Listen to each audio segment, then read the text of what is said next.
Okay. Well, we got a couple people so far. Scott, Murray, welcome. How are you guys tonight?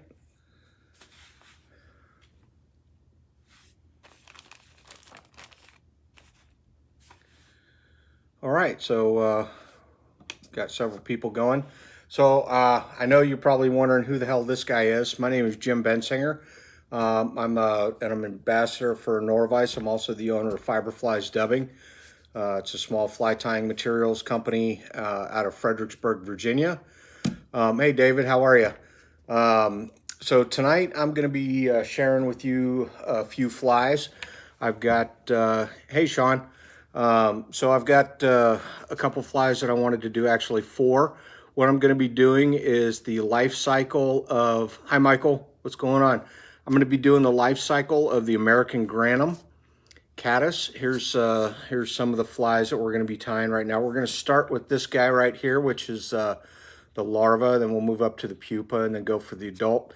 And finally, we'll be going to the returning female, egg-laying female. So, hey, Mickey, how are you? Dan? Oh, you're from Maine. I got a buddy that lives up in Maine. Right on. Hey, Jeff. What's going on? Hope you're doing well. You're still in the hospital. That's not cool. Hope you're doing okay. Hey, from Oregon, Lori. All right, so first thing I'm going to do is start my thread on this hook here. Just let me tell you what I'm doing. I'm doing the, this is called a PD, or Paca Dub, cased caddis larva. The hook that I'm going to be using is a Partridge D4AY. It's an ideal streamer, and it's in size 12. I'll be using Semperfli Nano Silk in 12-aught. And see, I almost forgot, but I'm going to add some weight to it. I don't know if you guys do this or not, but I do. What I like to use is the lead tape, right? Hey, Jim. And what I'll do is I'll take that lead tape and then I'll take a straight edge and cut it into strips. That way I've got it prepared and ready to go. So I like to use thin. I don't really like to use very heavily weighted flies, but that's just my personal preference. So I'm going to add some lead tape to this, and I'll just get it started here. And then, of course, we'll use the rotary function of the vise. There you go, back off a turn, I think.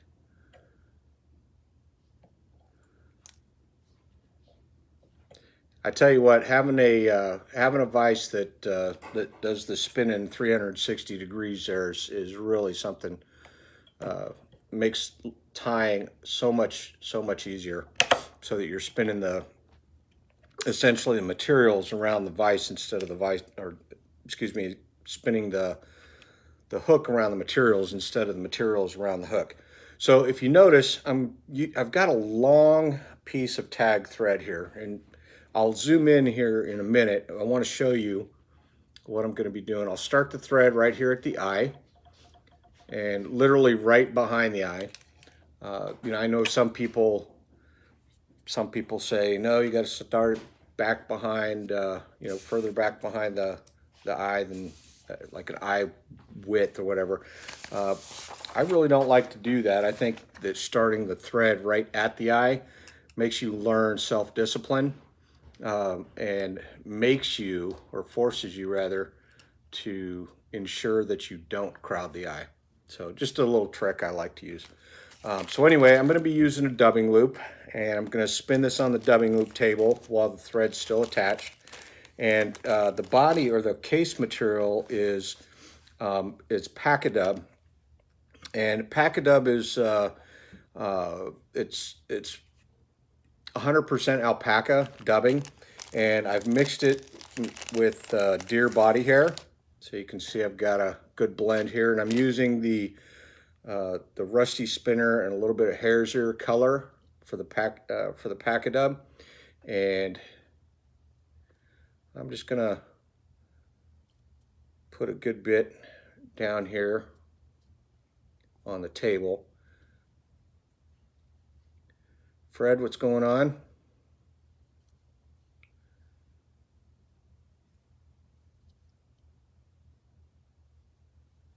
And we'll get that loaded up. And then what I'm going to do is wax my other thread. And this is why I have the really long tag end here. So I'm going to take some wax and I'm going to wax that thread. Uh-oh. Well, hopefully you guys didn't miss a whole lot there. My internet might have taken off. All right, so now I'm just going to spin this up.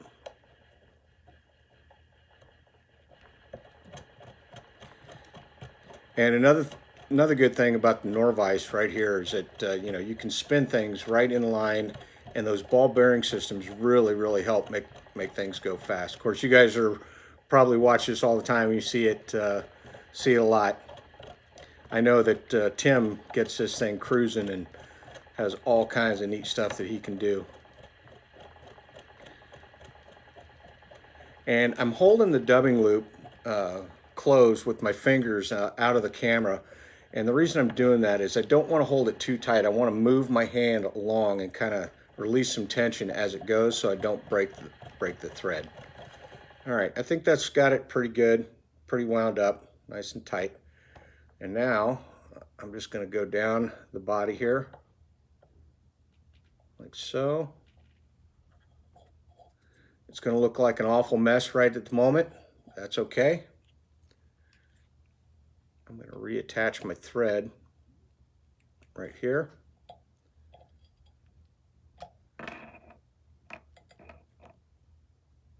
Pull that out of the way.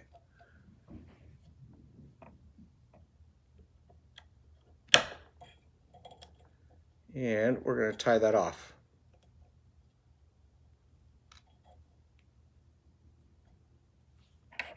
Just a turn or two, get that tied off.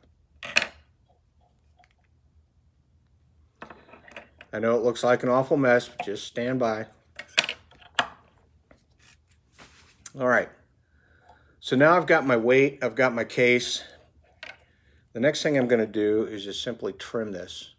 Now the Grannom caddis builds a square case. So when you're trimming this, you want to try and make sure that you keep it fairly square.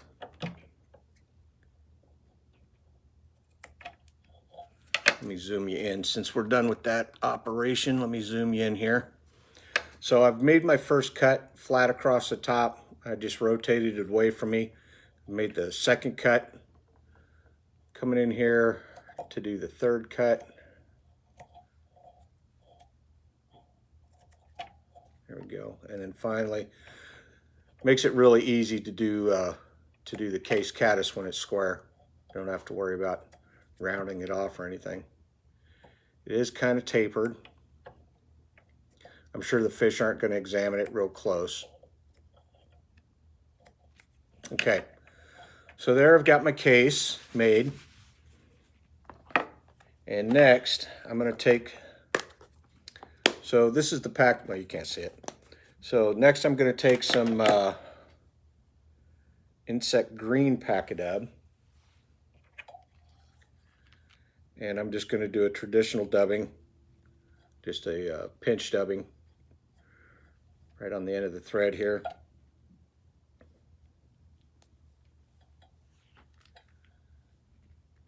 Just enough to give me a little bit of a peeking head coming out. Right about there. Really simple fly to tie. Takes just minutes. So this is kind of what you might consider a guide fly. It's pretty fast, but very effective. So the American Grannom is really prevalent here on the East Coast and among our streams. It has several broods throughout the year, so you know you're likely to come upon a hatch at some point during the season. Another cool thing about them is that they hatch around midday, so it's not like you're gonna miss it if you don't get up early enough, or if you left the stream too early. You're really not. So I'm gonna come up in here on the underside, and I will pinch. Try to keep my fingers out of here. I'll pinch that feather, and I'm just going to do a soft loop. Now I made 2 turns on it, so I've got at least 1 complete turn, and now I'm pulling on the feather just until these barbs get nice and tiny, nice and short right there. And with that Semperfli Nano Silk, you can really crank down on it. There we go. All right, so there we go. There's our first fly, just about done. Nothing to do but just put a little whip finish on it. Now Casey's gonna post, or somebody will post the recipe for this. You can actually use dubbing for the head too. A lot of times I'll use a rusty spinner color, which is like a dark reddish brown, and I'll put that at the head, make the head kind of a rusty brown. So there you go. There's the first fly. This is the cased caddis, the larva of the American Grannom, and we're just going to roll right into the next one.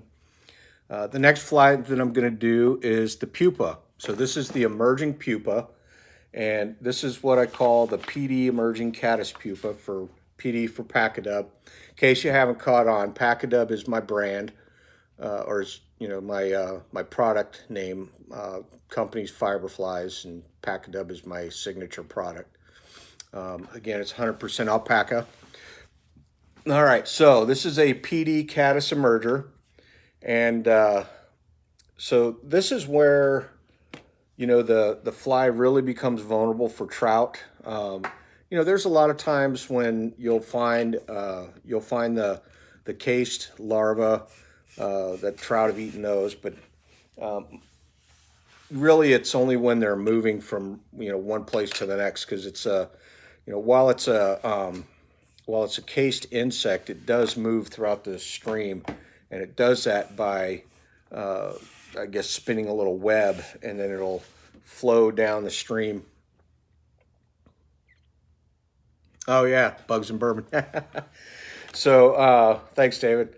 So you know, it'll flow down the stream on the little web that it's spun, and it's kind of vulnerable in the larval stage at that point, but more so when it's emerging and it's trying to become an adult.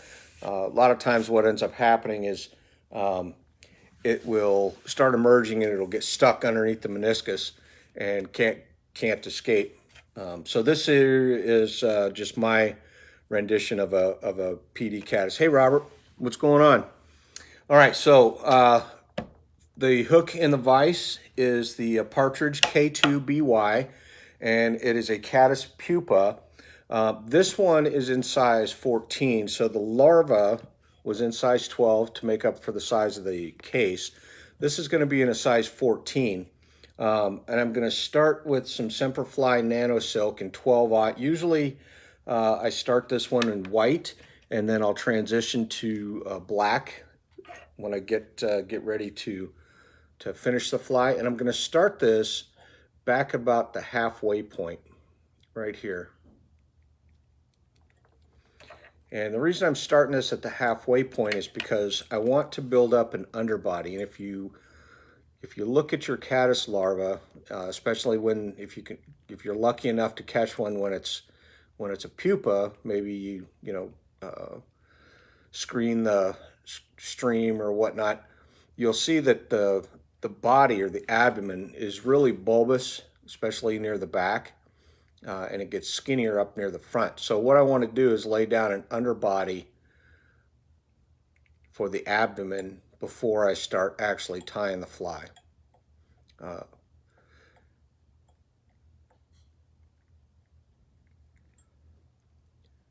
So let me know if you guys got any questions while we're going along. I'll try not to stop too frequently and try to keep an eye on what I'm tying and whatnot, and try to keep an eye on your questions. All right, so the first material that we're going to put on here is going to be the Paca Dub, and this is insect green Paca Dub. One thing that's cool about it is that because the staple length, or the average staple length of the fibers is about 3 inches, I can basically draft this dubbing out into a thin noodle. And that's what I'm doing now. So I'm just pulling and twisting and pulling and twisting. And essentially I've, made a long noodle. And now I'm just twisting up the end. Hey Jim, how are you? Edward, welcome. From Florida. Whereabouts in Florida are you from? I got some family lives in Florida. So I'm tying this on top. It's gonna break. Let me do that again here. Before I get halfway through the fly and it breaks, that would kind of suck.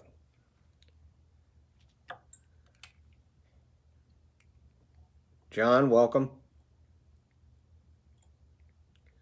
So I'm tying this on the upper side, far side of the hook, because I want my first turn to come around and start on the bottom. Four corners. I'm not familiar with that. I've got some family that lives in Tampa area, and then we got some friends that live in Naples. All right. So I've started my abdomen. Are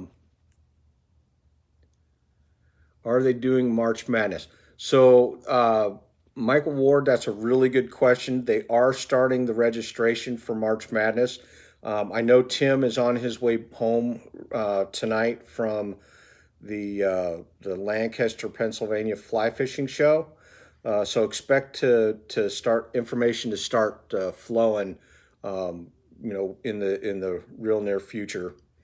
They finished up their show today and they're all on their way home.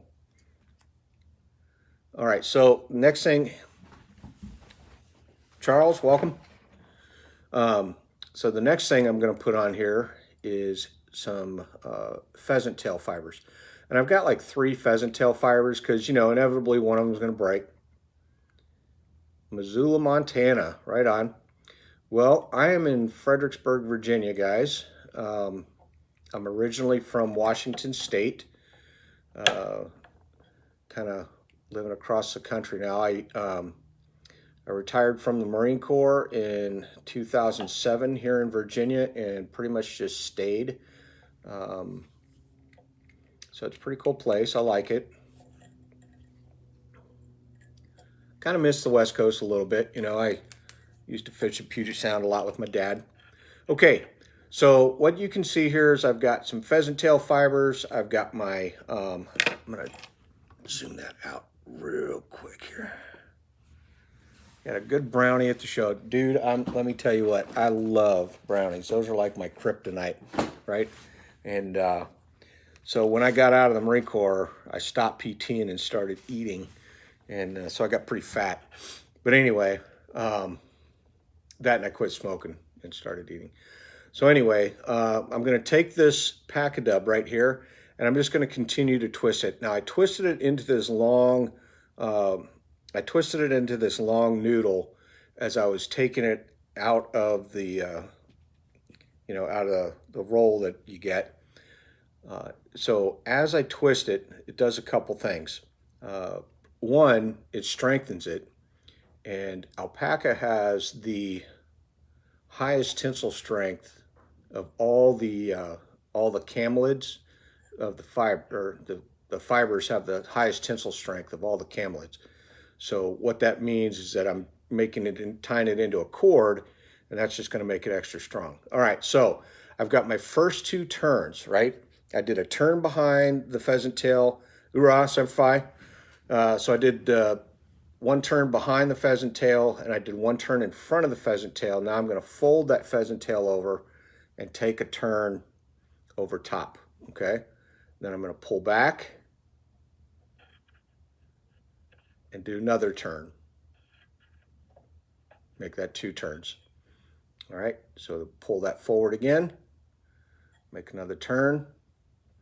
So you can see I'm just going to alternate doing turns over top of and underneath that pheasant tail, me get that on top here real quick.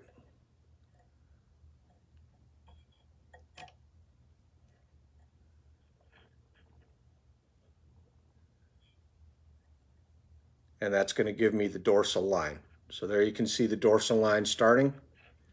It's a little off center. Let's rework that here. There we go. If it's off center, don't worry about it. Just loosen up your dubbing, slide it over. You'll get it centered up.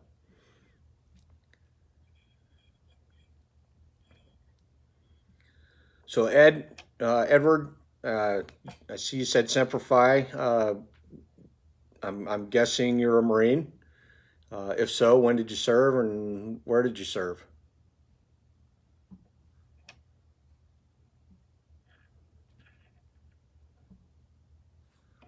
All right, so I finished that up. I've got 4 segments of the dorsal line. Now I'm going to tie everything off, and I'll do 2 turns behind the material and lift up, do 2 turns in front. So one thing I really like to harp on, I guess, is just, in my opinion, in my opinion, what makes a really good tire, or what makes the difference, what's the difference between a good tire and a great tire? Well, everybody's got a lot of things that they say.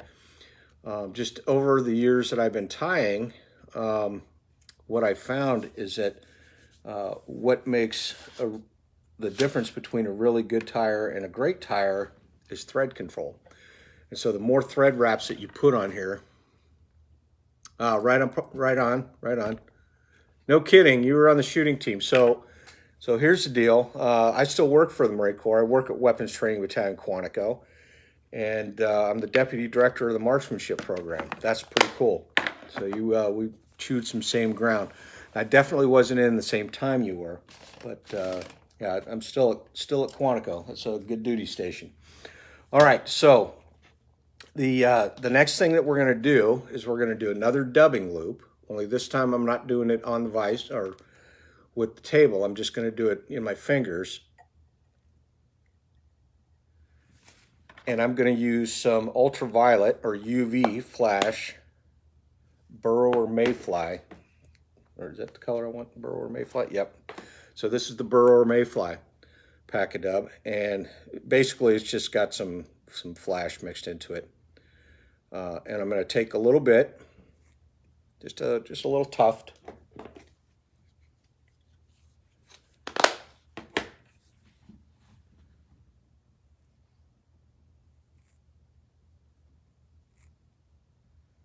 And I'm just lining up the fibers. And to do that, all I'm doing is I'm clumping it up and I'm pulling it and restacking it. And you can see I'm letting it pull through my fingers. And what that does is it just lines all the fibers, gets them all pointed the same direction. So I'm going to cut a single end, or a straight end, I should say, just like so. I'm going to take my dubbing loop.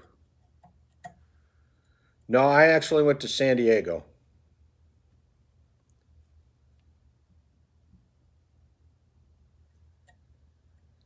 And I was in from 87 to 2007.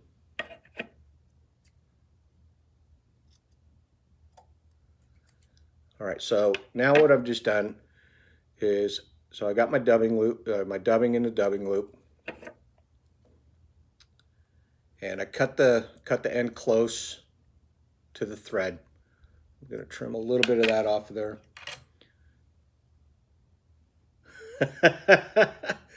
Dude, it just, Marine's a Marine, man. Marine's a Marine.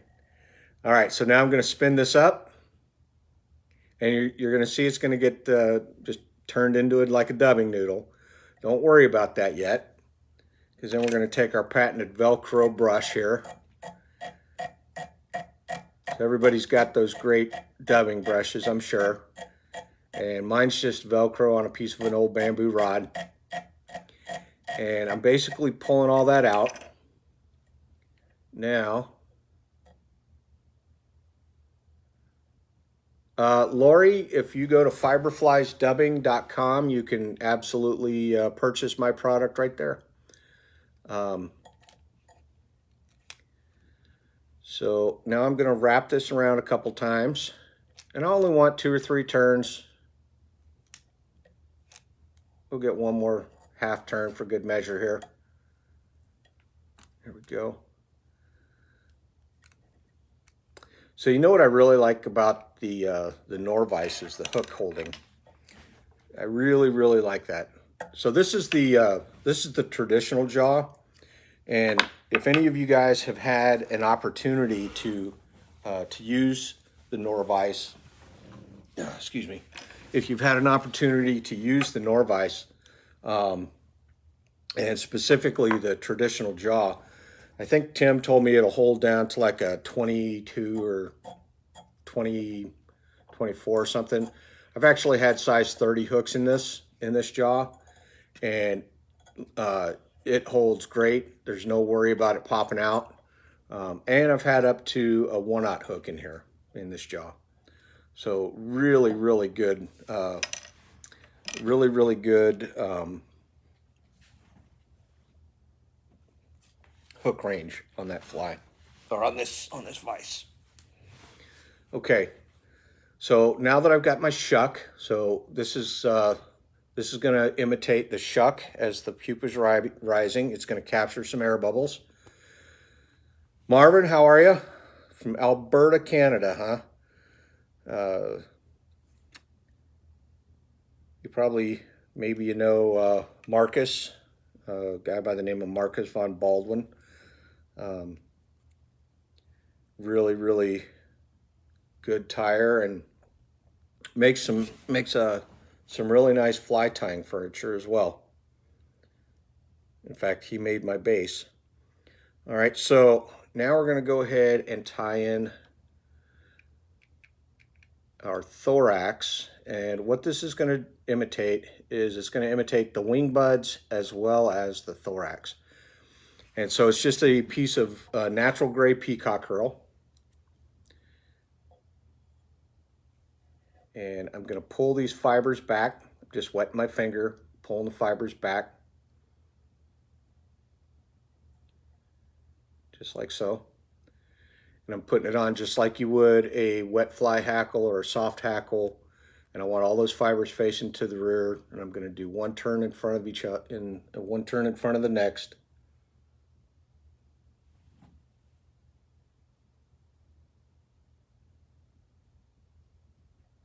Oops.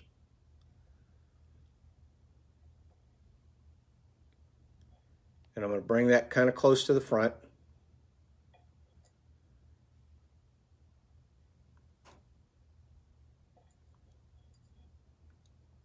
Okay, there we go. We'll tie that off right here in front. Pull everything back. So now I'm going to tidy this up right here in the front, just to get everything held back. And the next thing I'm going to do is put the legs on. And the legs you can do with one of two different types of feathers, or actually any kind of, heck, you could use any kind of feather you want, as long as it's a soft feather. I'm going to use a speckled hen in brown.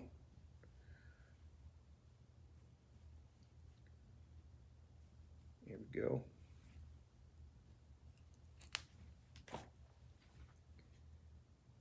So David, that is ostrich. That is just a natural gray ostrich.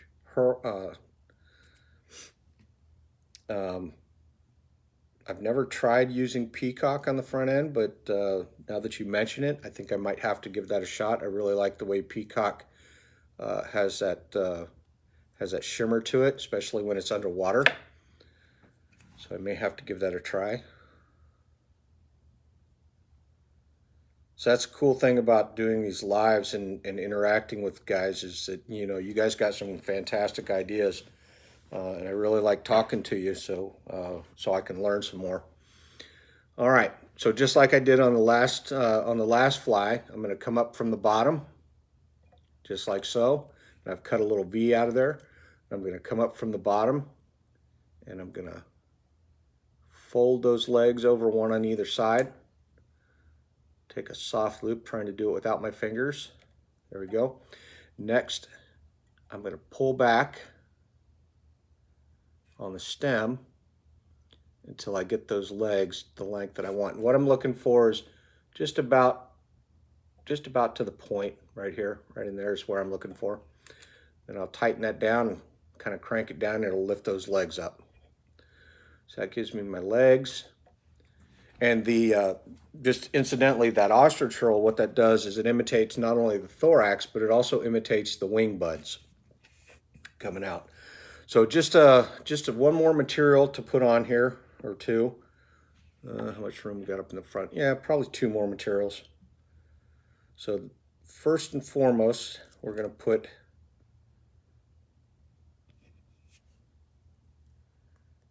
some pheasant tail fibers. Pheasant is a really versatile bird for fly tying. You guys know that though, but just, I mean, so many different uses. So I'm going to take two pheasant tail fibers, one from the left and one from the right. I'm going to kind of measure them. I want them just just a little bit longer than the body or the hook. And I'm going to tie these in right up in the front, right behind the legs. And I'm going to leave that on here for right now. Next, I'm going to take a little bit of that,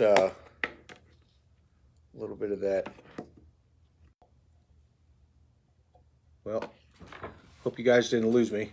I just got the trying to reconnect notice. Here we go. Got my little brown head there. Now, something I want you to notice here real quick before I finish this fly off. You can see I've got just a little bit of dubbing left here. So I'm going to show you a quick technique. One, I'm going to fold these antennae back, hold those in place. Next, I'm going to take a single turn of thread and hold those over. Again, still got the dubbing. So I want to hide this white thread, right? So I'm going to take my whip finisher and I'm going to whip finish with the dubbing on there. So now I get a whip finish and I've hid my thread. There we go. All right, guys. So there's our pupa. You can always come in here and kind of fold back the fibers a little bit. So there you go. And this is the Paca Dub emerging pupa.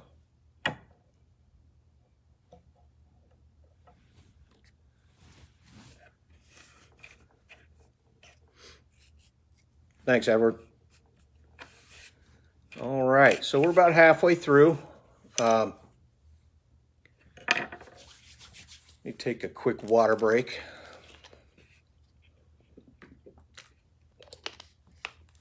All right. Thanks, man. I really appreciate your comments. So again, if you have any questions, what happened here? Okay, so if you have any questions, please feel free to ask. I will definitely answer them to the best of my knowledge. So yeah, a lot of guys will whip finish using head cement. I don't really like to use head cement.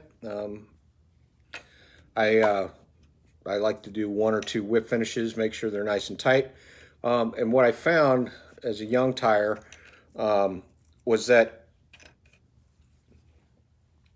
I would always have that thread collar, and I just didn't like the way that looked. So I tried a bunch of different ways to hide it, and I just kind of figured out one day that, and I'm probably not the dude that invented it by any stretch of the imagination, but I just figured, you can whip finish with a little bit of dubbing on there. All right, so this next fly is going to be a newly hatched adult, and this fly is called the PD slow water caddis. This one I like to think that I invented. Probably not, but I like to think so. I'm sure somebody's done something very similar, but you know, I've been tying this fly for a number of years, and like I said, I like to think that I'm the guy that invented this fly. Okay, real simple tie, really super simple. This one's going to go exceedingly fast. I'm going to start.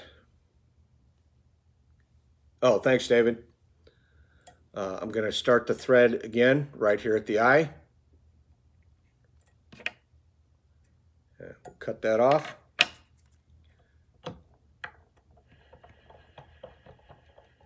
And we will move our thread down to the base. Oh, no worries. Would I fish it using a fluorocarbon line? Yeah, so generally, Joe, I do use fluorocarbon. I even will use, I fish mostly underwater. So just so you guys know a little bit about me, I am a self-professed fly snob. I mean, you guys, you fish whatever you want to fish. The squirmy worm, you know, the woolly changer bugger thing. Knock yourself out. Me, my idea of having a great time while fishing is fishing classic winged wet flies or soft tackles or flimps on a bamboo rod. That's just my gig. You know, I that's what I enjoy. So like I said, I'm a self-professed fly snob, but I don't disparage anybody who likes to tie whatever. But yeah, to long-winded answer to your question, absolutely. I know, Dave. I know, Jeff. Dry or die. Long-winded answer to your question, I would absolutely use fluorocarbon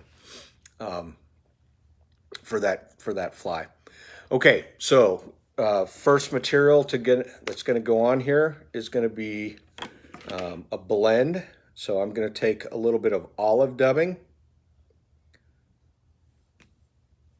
And again, this is the PD slow water caddis, so we are of course using the Fiberflies Paca Dub. And I'm going to take some of that insect green, and I'm going to hand blend it just like I did when I was lining up everything. So I got two different colors here, and I'm just going to pull it apart, let those fibers come apart, and put them back together, kind of roll them. This is going to give me a mottled effect. And the American Grannom is also known as the Black Caddis. Not so much because of the body color, but more because of the wing color. As it becomes a mature adult, the wing is either like a dark brown or a black. Sometimes, you know, when they're first hatched, depending upon the environment, the wing is darker as well, but it can be anywhere from a tan to a black color as well. Yeah, I would definitely fish it in tandem. That particular fly, I would fish on the point with a soft hackle on my first dropper. So I would fish that weighted fly at the bottom. All right, so what I've done is I've just blended, and I've got kind of a dark olive, or not a dark olive, but a light olive, kind of a dark green color from that blend. There we go. And just like I did before, I'm going to spin this up and pull it. And again, because of the average staple length of the fibers being about 3 inches, I can create a nice noodle. This is going to help me when I go to create my body. Something about alpaca fiber is that the fibers, every single fiber is semi-hollow, meaning it has air bubbles in it. So it works great as a dry fly, or for a dry fly. It also works great for a nymph when you chop it up and or scrub it out and make it kind of buggy. All right, so first things first, we're going to attach that body material. I'm bringing the body, probably about to the 2/3 point or the 1/3 point on the hook, right in there.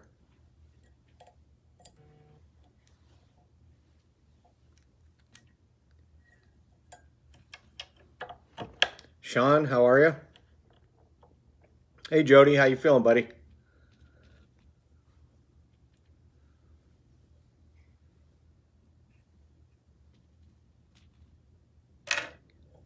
Hope all's going well for you, my friend. All right, here we go. Now we're going to spin this. Another reason I like to twist this dubbing up is because it gives that segmentation. Good, very good. There we go. And you can see with that blend, it just has a really, really buggy looking color.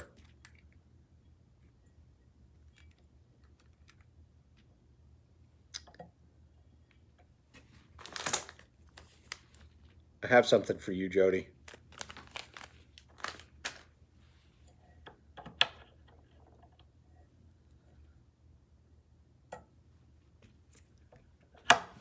All right, so now we've got our our body and abdomen in there.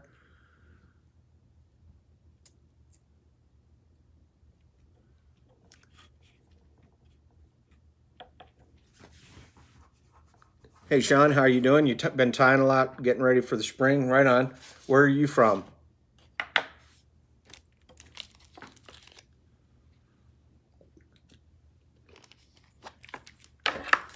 Whoops.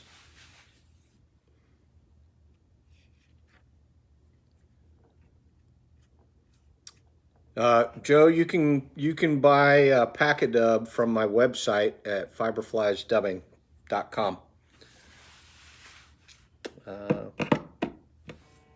Looking for my material. Uh-oh. There we go. All right, so the next thing we're going to do, Calgary, Alberta. Right on. Good day, eh? You probably have never heard that before, huh?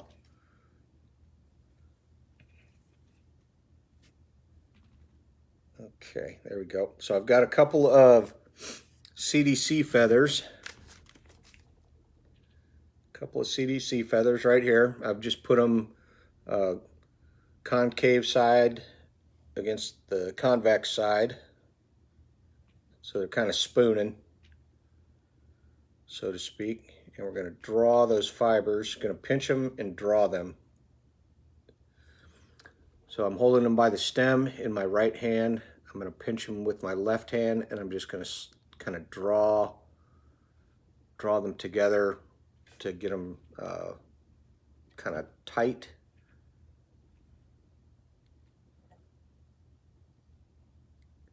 Next, we're going to pull. There we go.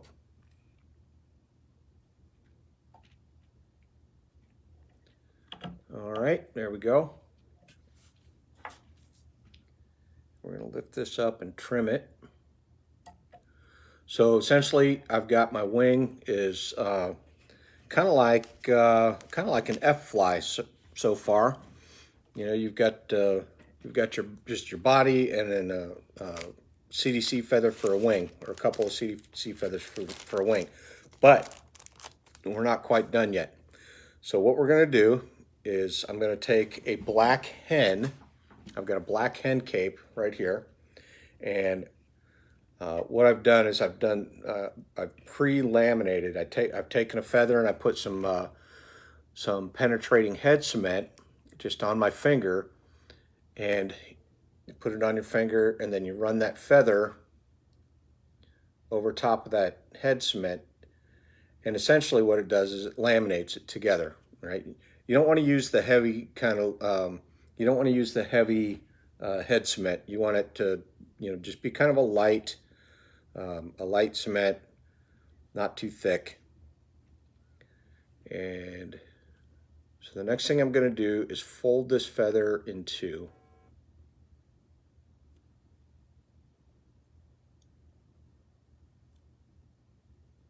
And I'm folding it right down the stem. Promise. I know you can't see it, but I promise I'm folding it right down the stem.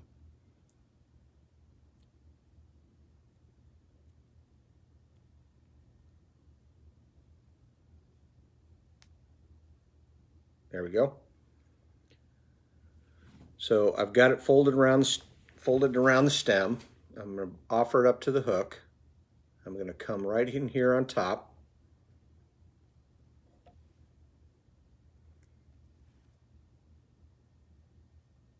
I figured out my spot.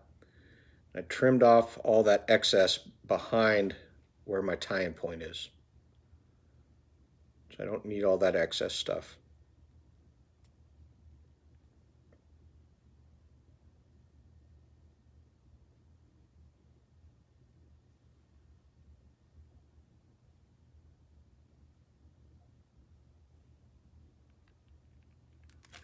I'm going to counter spin my thread because I'm going to come across with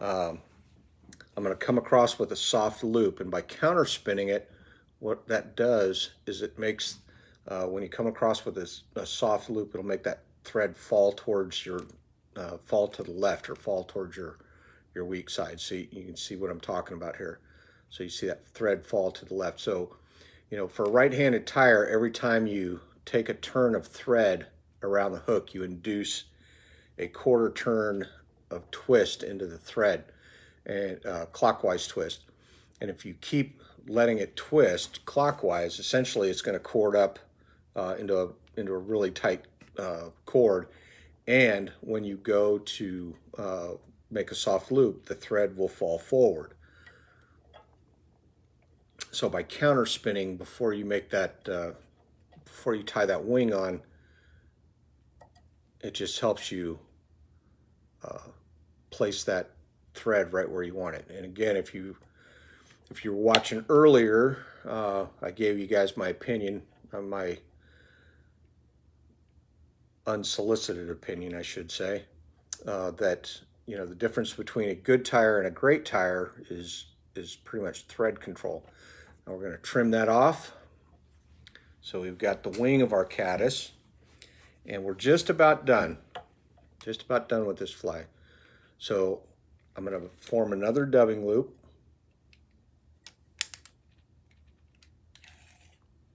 Right here. Set that off to the side. And then I'm going to take a tan CDC feather or two. I think we'll just go with one. Heck with it. We'll go with two. Why not? Live dangerously. What's that saying? If you're going to be a bear, be a grizzly. So we'll live dangerously and go with two CDC feathers. How about that? All right. So we're going to take two CDC feathers right here, put them side. You need to learn that dubbing loop. Well, Joe, that's why we're doing tonight. Also, you can contact any one of us on the staff, and we would be more than happy to help you out.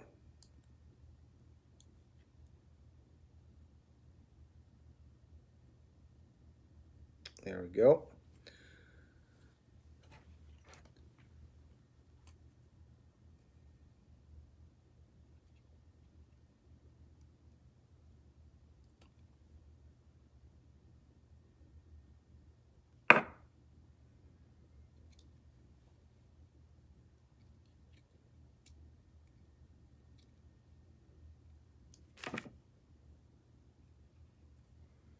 All right, so now I've got my CDC feathers in my little clamp.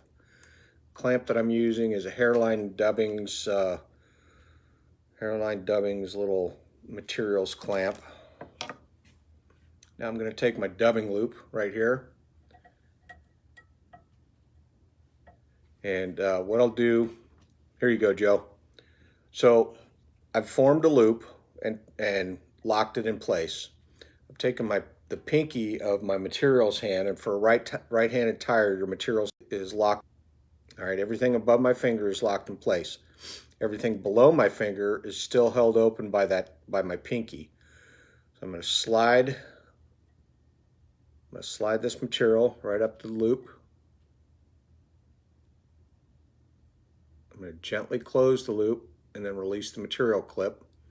And now I've got my CDC trapped in my loop, in my dubbing loop. Then take my little dubbing whirl, spin that up.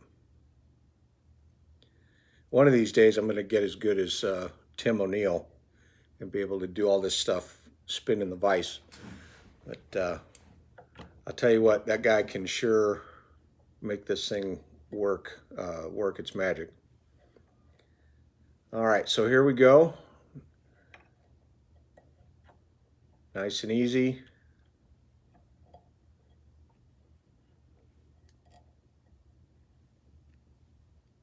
Put a few turns on here. There we go.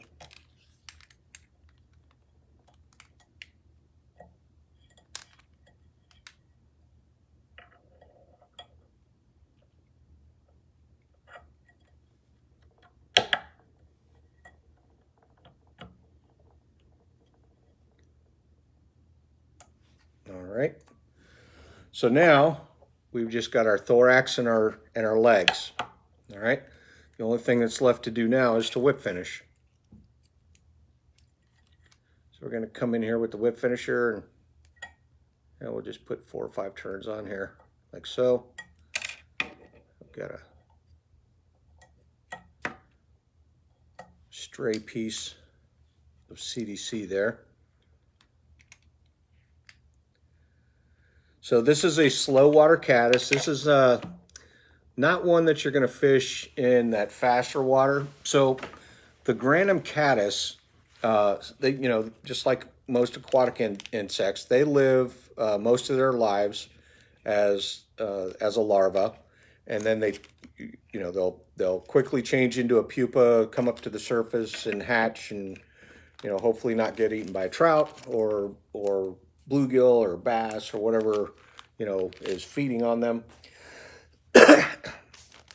But here's the thing, they live in that faster water, generally in the riffles above or below that slower moving pool.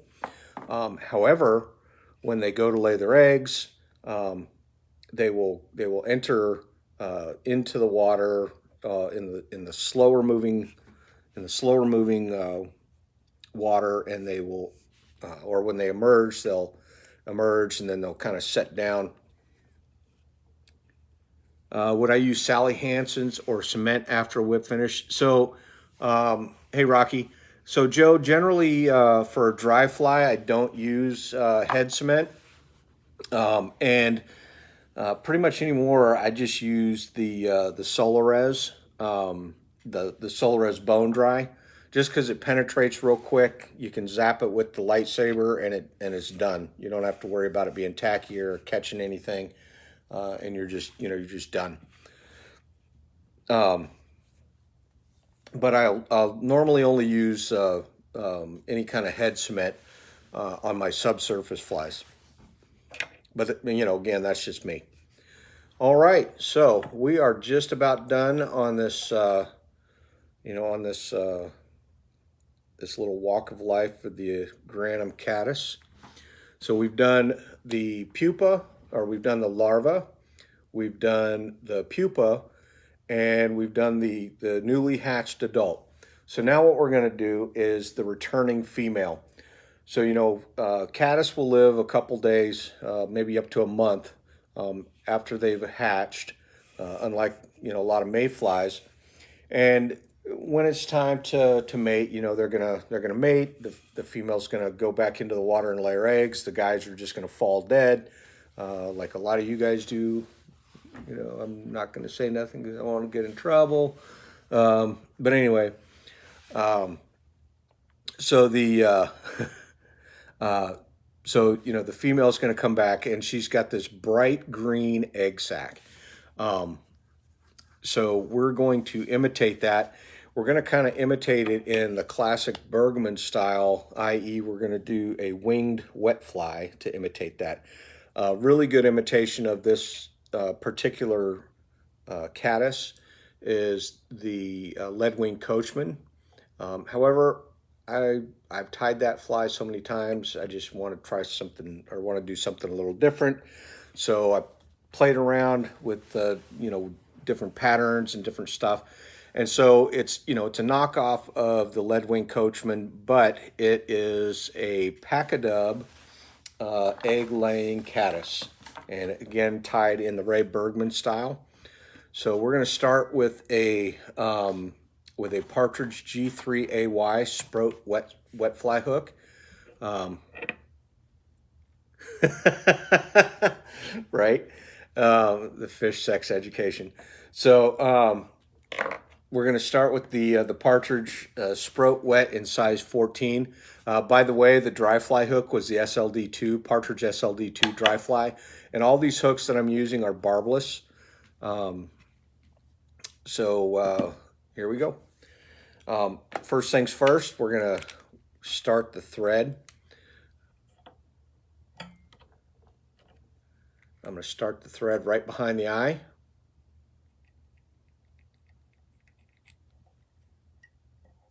Trim that off.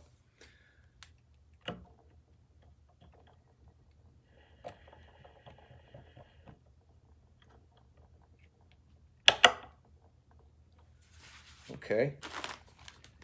Now, as I come down a little further down the hook shank, I'm going to take just a little bit. Grab it here.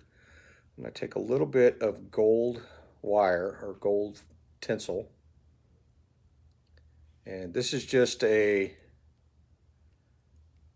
is a Lagerton's oval, extra fine.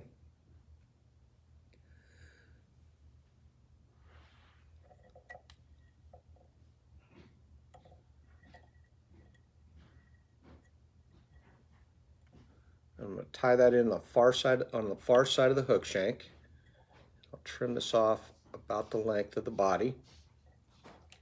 And then I'm going to take my thread down just a few turns, slightly around the bend, and then come back up.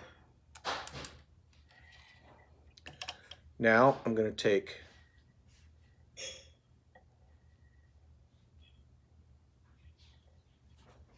can't really see.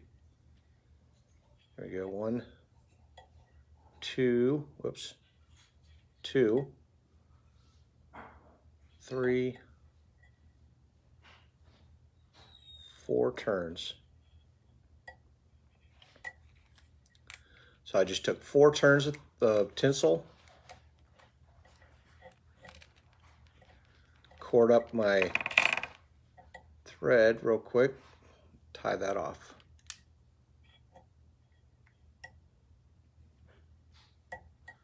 That just gives me a little bit extra bling on the bottom there.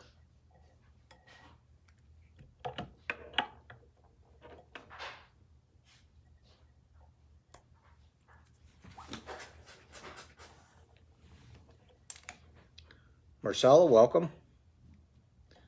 So for those of you that just might be joining us, my name is Jim Bensinger. I'm a Nor-vise ambassador and the owner of Fiberflies Dubbing. And I've been tying the life cycle of the American Grannom caddis. We started with the cased larva, then we moved on to the emerging pupa. Next we did a newly hatched adult, and now we are doing the returning egg-laying female. All right, so now I'm taking a little bit of this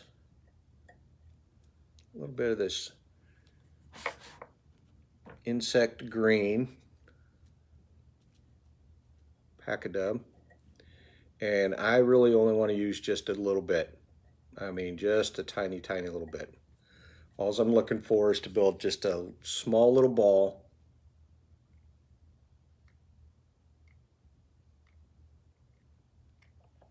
Right at the end. Just in front of that tinsel.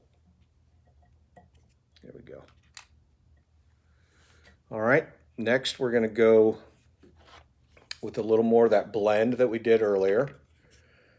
This time I'm going to put a little bit more brown into it. So I'm going to take that blend that we made, right? And I'm going to add a little more brown to it. And this is the Rusty Spinner Brown.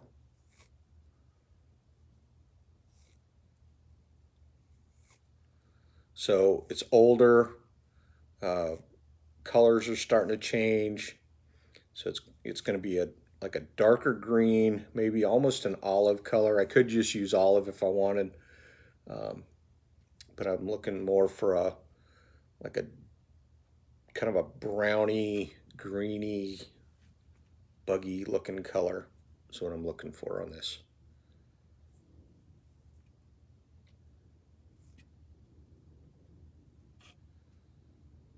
Okay, there we go.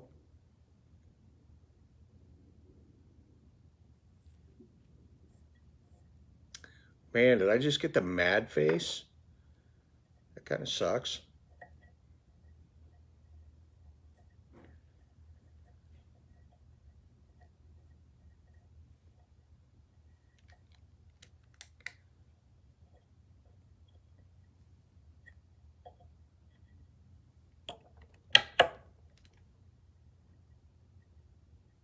All right, so we got that nice and tight on there.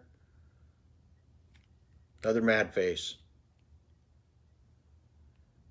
Boy, I don't know what I'm doing for the mad face.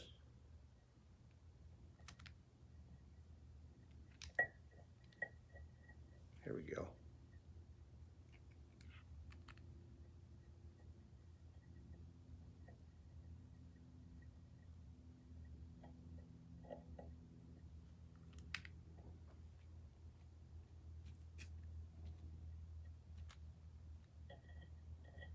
All right, so we've got our body, kind of a brownish, olive-ish color. Next, we're gonna, you bet it's Paul. No bourbon.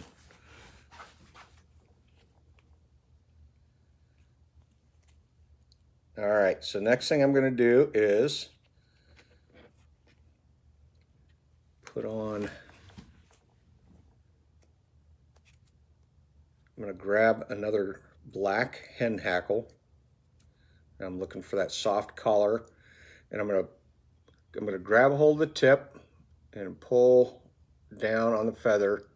Basically what I'm doing is just preening the fibers out. And what I'm looking for are the fibers to come to just, somewhere between the point of the hook right here to no longer than the inside of the bend.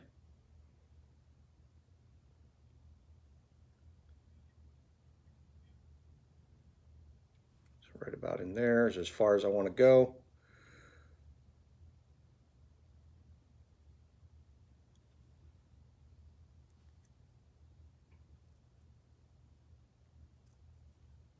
All right. Is Paul on here? Is he watching?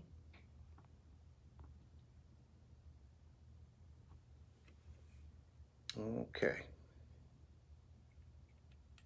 So I do 3 turns, fold it back, 3 more turns. There we go. And then I'm just going to trim off the tip, that feather. Now I'm going to hold the feather up, and I'm going to take the dull edge of my scissor, and I'm going to run it on the far side of the stem, just nice and gentle. And essentially what I'm doing is I'm folding those fibers. There we go, just like so. Now I'll pull back and start wrapping my hackle. And I'll probably get, 2 turns. Traditionally, you'll get, on a larger hook, you'll get, 4 turns is what you're looking for. On a size 14, maybe 2 turns, maybe 2 turns of hackle is what I'm going to go for.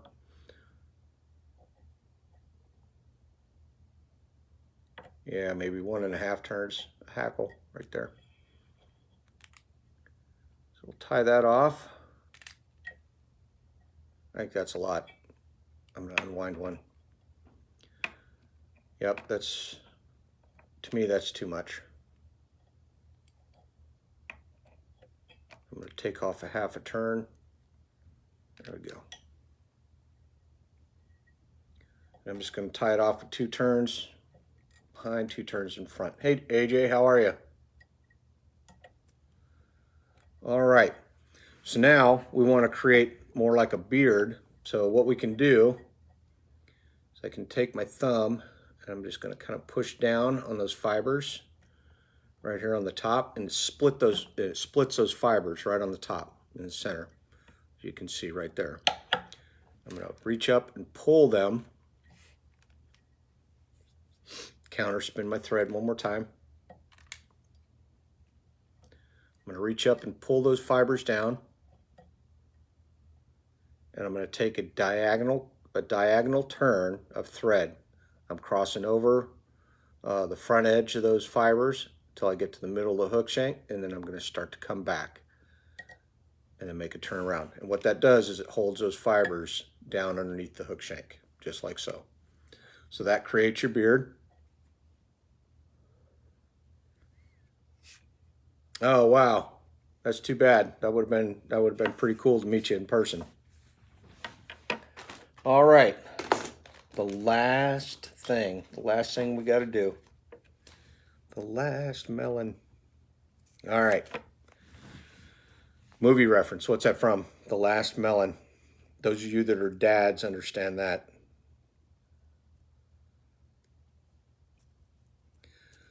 So I'm going to take a ruffled grouse tail. And normally I would use the center tail, but since I don't have a center tail left, I'm going to take the ones right next to the center tail. So this is ruffled grouse. I like using the center tail because you can take a slip from the left side as well as the right side off of the same feather, and you don't have to worry about everything getting all wonky on you. So I'm going to cut a slip. I'm going to cut a slip from the left feather, and that will be my near wing. And then I'm going to cut a slip from the right feather, and that's going to end up being my far wing.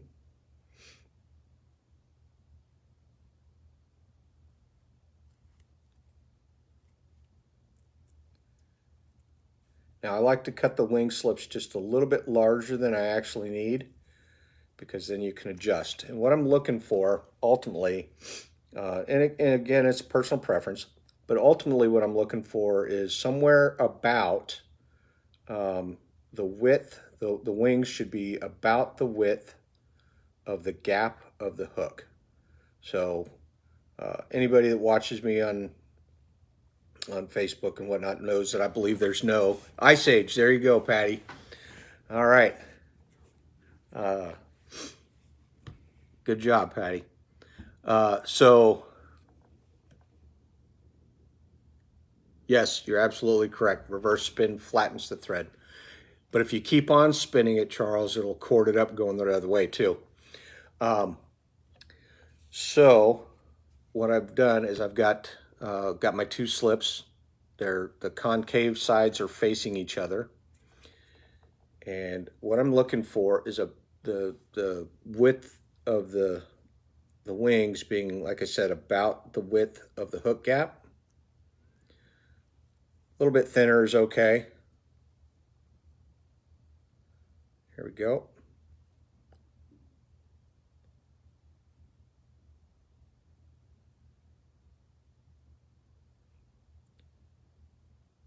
My wife always tells me, you know, she kind of gets on me about, you know, that I can remember all kinds of things, but sometimes I can't remember the important stuff. So like I can remember, you know, the Ice Age movie was where that reference comes from, but yeah, sometimes I just don't remember other stuff.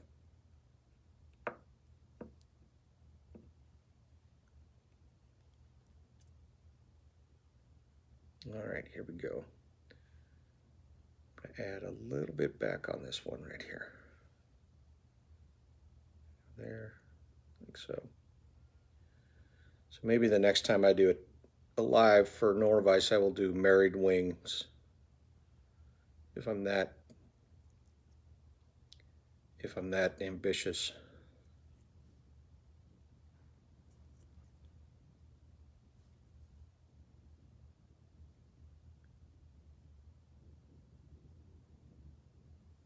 All right, here we go. Got my wings now. One of them ended up being a little small, so I had to add back a couple of fibers, which was really kind of a pain in the neck, but you know, you got to do what you got to do. All right, so I've got them tip to tip, just about ready to mount them.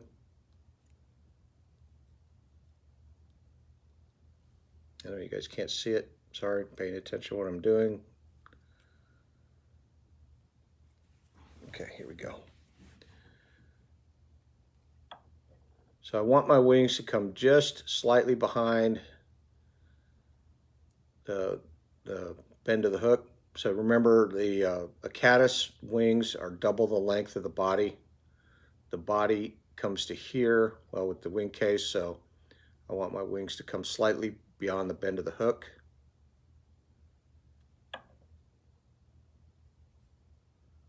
Now, at this point, yeah, no kidding, right?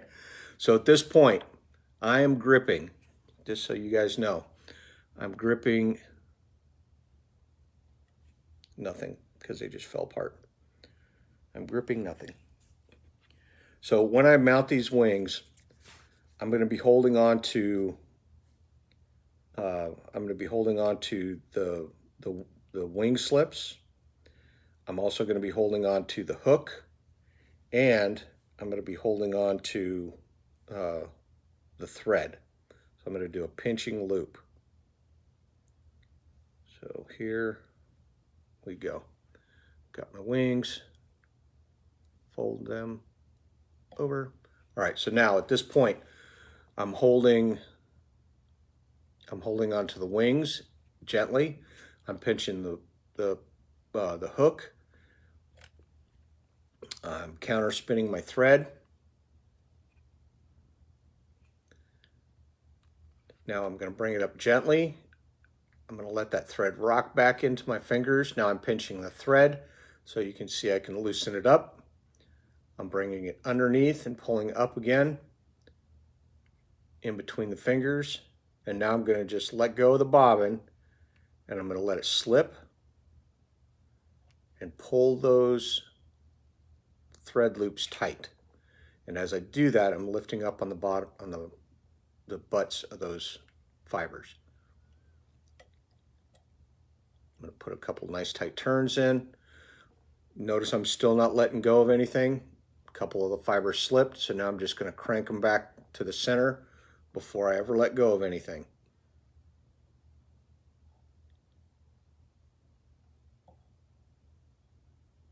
There we go. Looking okay.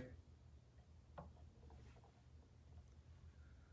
got a flyer right here, which is no problem. I can just snip that out.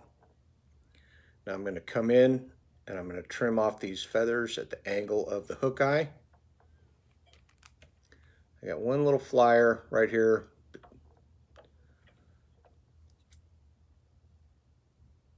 There we go. Just smooth them down. I'm going to take a nice tight turn right to the hook eye and start building my head. And I'm going to build it from the hook eye going towards the wing. The reason I'm going from the hook eye towards the wing and not from the wing towards the eye is because if you wrap your thread going towards the eye on the angle of the cut, you're essentially going to stack thread behind each other, you know, one behind each other like so, and it's ultimately going to loosen up and fall. But if you go from the hook eye and go towards the wing, you've got a tight rapid thread, then another tight rapid thread, then another tight rapid thread, so on and so forth, kind of like building a set of stairs, and it should maintain the tension, and you won't lose the wrap. All right, so there we go. All right, guys, so that is about that. And hope you all enjoyed the flies. Again, we did the life cycle of the Grannom caddis. Let me stick them up here so you can see them.